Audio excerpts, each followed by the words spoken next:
Hello, everyone. Welcome to the November 29, 2018 Board for Lease of Texas Parks and Wildlife meeting. We will now come to order. I want to welcome William Osborne and Mason Osborne from Sinclair Oil and Gas and Four Seasons Operating Company. Thank you for joining us this morning. First item on the agenda is number 1, approval of the minutes from our last meeting on August 3rd, 2018. Assuming the board has had a chance to review and assuming no questions, comments, or objections, I can entertain a motion to confirm said minutes for the record. I'll second the motion. Motion is made, seconded, and carries unanimously to approve the minutes. Next item on the agenda is number 2, consideration and action on bids received for the October 2nd, 2018 oil and gas and other minerals lease sale. Morning, Robert Hatter with Energy Resources. GLO staff received 2 bids for 2 different tracts that are owned by Texas Parks and Wildlife as far as the minerals in particular on the second one. The first one covers Big Spring State Park. We received a bid for $2,224,031.68 from 4/7's Operating, covering the park. That's about $6,000 per acre. The minimum the board had said is $5,000, so they did exceed the minimum. The second bid was from Renaissance Resources for the former Tyler Fish Hatchery. We received $8,235.90. It's about $300 an acre. The minimum the board had said was $200, so they did exceed the minimum. Staff has reviewed the bids, and staff recommends that the board approve both bids. Texas Parks and Wildlife agrees. We reviewed it. We had no questions.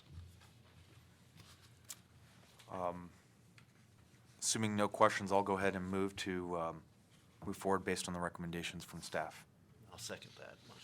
Motion is made, seconded, and carries unanimously to approve item number 2.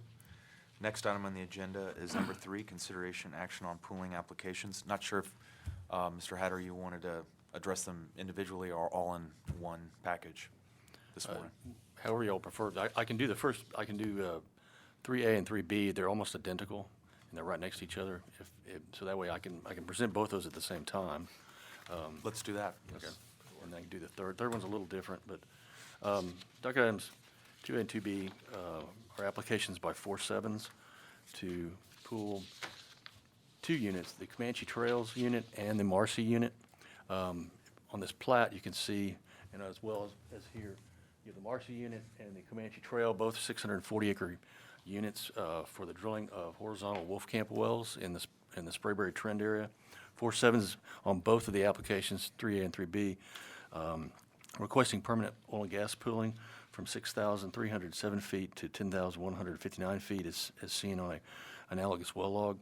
Applicant plans to drill the first unit well in each of the units in 2019 with a proposed total depth of 10,200 feet, and a 10,000-foot lateral is expected to be drilled on both units.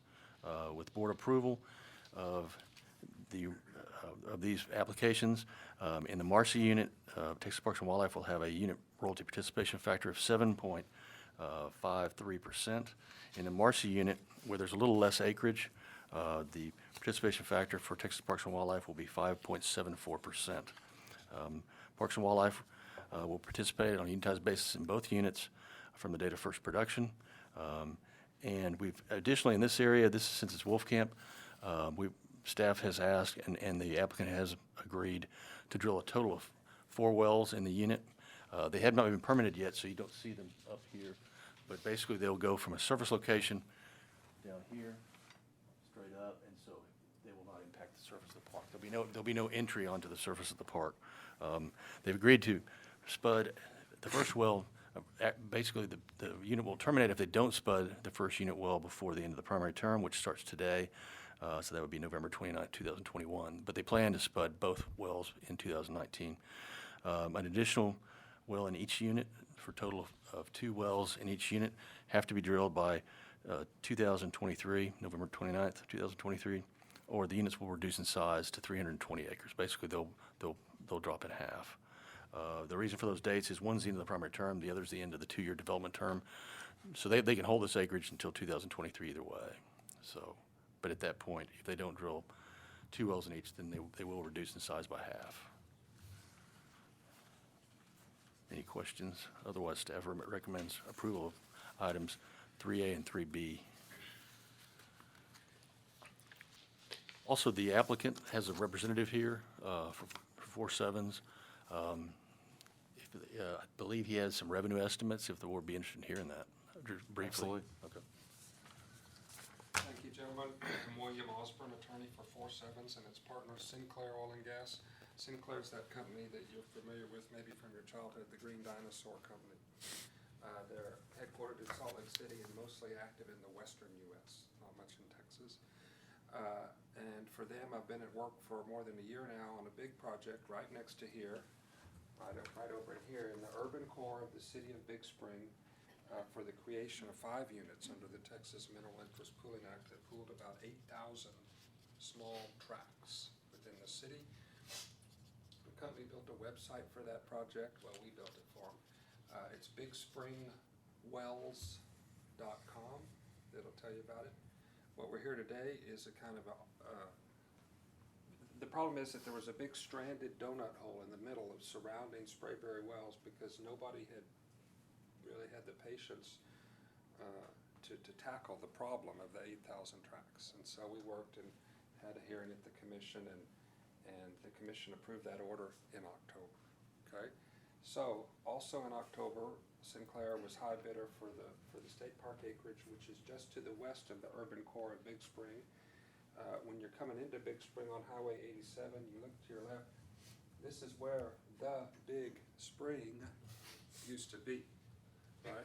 And it's an important part of the urban environment for the city, and you know, it's got some elevation to it. It's not flat, and it's kind of a bit of a prominent overlook for the city.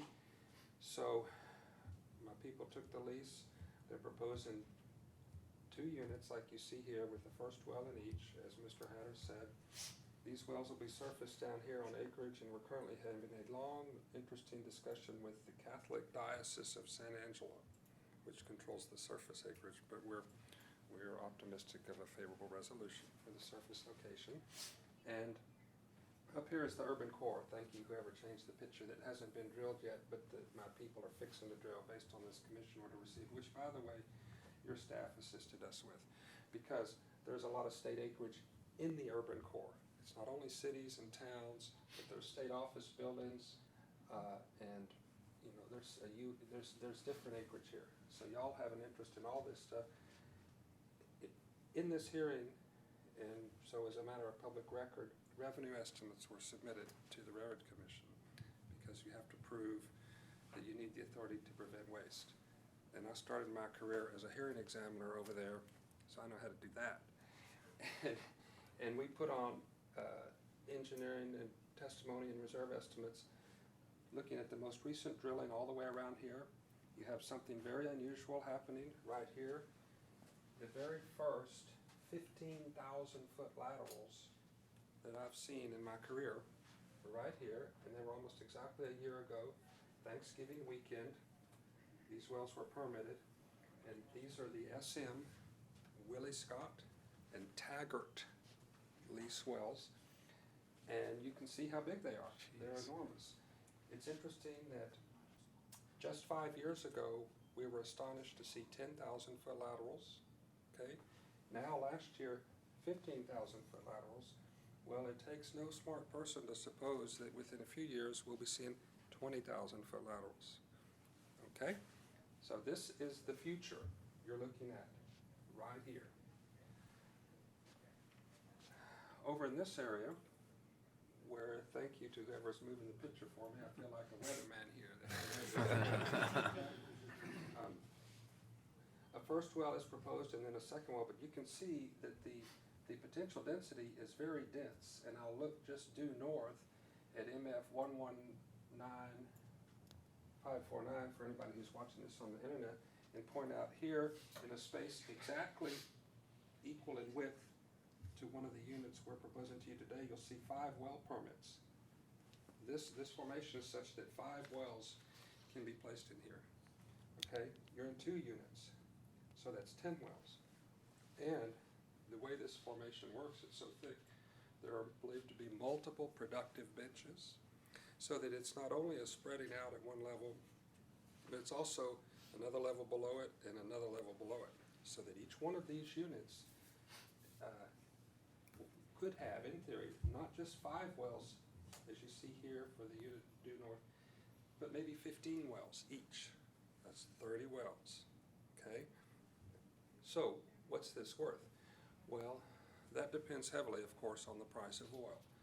Estimates placed into the record at the Railroad Commission hearing for this City of Big Spring case I did for them were that with the modern technology, like you're seeing here, you might expect estimated ultimate reserves of up to 150 barrels per foot of lateral, okay? So the laterals being proposed here in these 2 units we're here to see about today, about 5,000 feet long. You run that math, and if you use a price of about $50 a barrel, just a conservative price for right now, what you're going to find is that given your unit participation, that in each one of these wells, the state park's royalty revenue over the productive life of the well, and by the way, most of the revenue would come within maybe the first 5 years of the life, would be about $4 million per well, okay? Given current oil prices and given the reserve estimates that we put into the record in our pooling case. So you've got 30 wells at $4 million a well estimated your royalties, so it's more than $100 million. And the production, as I've said, would be flush the first 5 years. You'd probably see 75% of your revenue. However, it will take years to develop these multiple layers. So don't go spend it all at once. You know, it may take 20 years for you to see this, and who only knows what the price of oil will do. But that would be a revenue estimate. Can I answer any questions? How wide are those units? Is this half mile? Each of these units is 640 acres, so it's a 320 above a 320, so the dimension would be 1 mile long on a north-south. 2 miles. 2 miles, thank you, and half a mile across. Okay. And by the way, if I had a Christmas wish list for y'all to spend some money on, how about buying a little more land around Enchanted Rock State Park, because our Boy Scout troop thinks you need it. That extra revenue, we might be able to afford it. Anything else? Do you have any other acreage adjacent to this proposal? We control now this 8,000 city lots that I told you about here is about 2,400 acres. It's also going to be drilled, and it will include some of your state roads. You're going to see me back before your regular pooling committee on an application here after the first year to put all these highways in it. Okay? And then over here, you can see that we were not able to use all of the state park acreage in the 2 proposed units. There's a kind of a pooch out to the west here, and we're working on that. And I'm just not real free to discuss that right now for competitive reasons. Fair enough. Anything else? I don't have any questions. All right, thank you. Thank you for that. Robert Hatter again. On docket item 3C is an application by Lenormand Operating Company for the Carla Ann unit, which includes a non-participating royalty interest owned by Texas Parks and Wildlife. In this area, there was a well drilled. This is the Carla Ann unit. So you have Parks and Wildlife here and Parks and Wildlife here. This is the Gene Howe unit up in Hemphill County in the Panhandle. There was a well drilled on property where the surface is not owned by Parks and Wildlife. That's a cartoon of the well itself. The actual well didn't actually extend; it just barely touched on the Parks and Wildlife property. That's a surface location, so it's not within the wildlife management area. This one barely touched, and so this well was drilled in 2015 to a total depth of 10,943 feet measured depth, which is about a 4,000-foot lateral. The unit well has produced 8,700 barrels of oil and about 88,000 cubic feet of gas, or 88 million rather. So it's been productive. since 2015. We'd asked Lenormand why they didn't include us in the original unit at that time, and they said at the time they had not identified the non-participating royalty interest that Parks and Wildlife owns. But Parks and Wildlife will be paid from date of first production, so they won't lose out on any of the production. They'll go back to the day of the very first production. They're requesting basically they're requesting a ratification of what these mineral owners have already done. Parks and Wildlife is not a mineral owner; they're a non-participating royalty interest owner. So the mineral owners have agreed to this pooled unit, and we would just be, if the board approves this, you would just be ratifying the existing unit. And that happens fairly commonly on free royalty tracts for permanent school fund. Any questions? I do not have any, no. Is it negative pricing on natural gas in Hemphill County, Yes. like in Yeah, other I parts sent of that, West Texas? I sent that to Hector this morning. Yeah, the natural gas is selling for negative 25 cents in some areas out there. Well, it's down to 51. Hopefully get a better price than that. And I have it, well, we can discuss it outside the board, but I have had staff do a lot of research into price differentials out in West Texas, so if there's anything you'd like to see on that, happy to do that. Staff recommends board approval of docket item 3C. Texas Parks and Wildlife, we've researched it. We don't have any further questions or objections. Fair enough. Thank you for that. Thank you.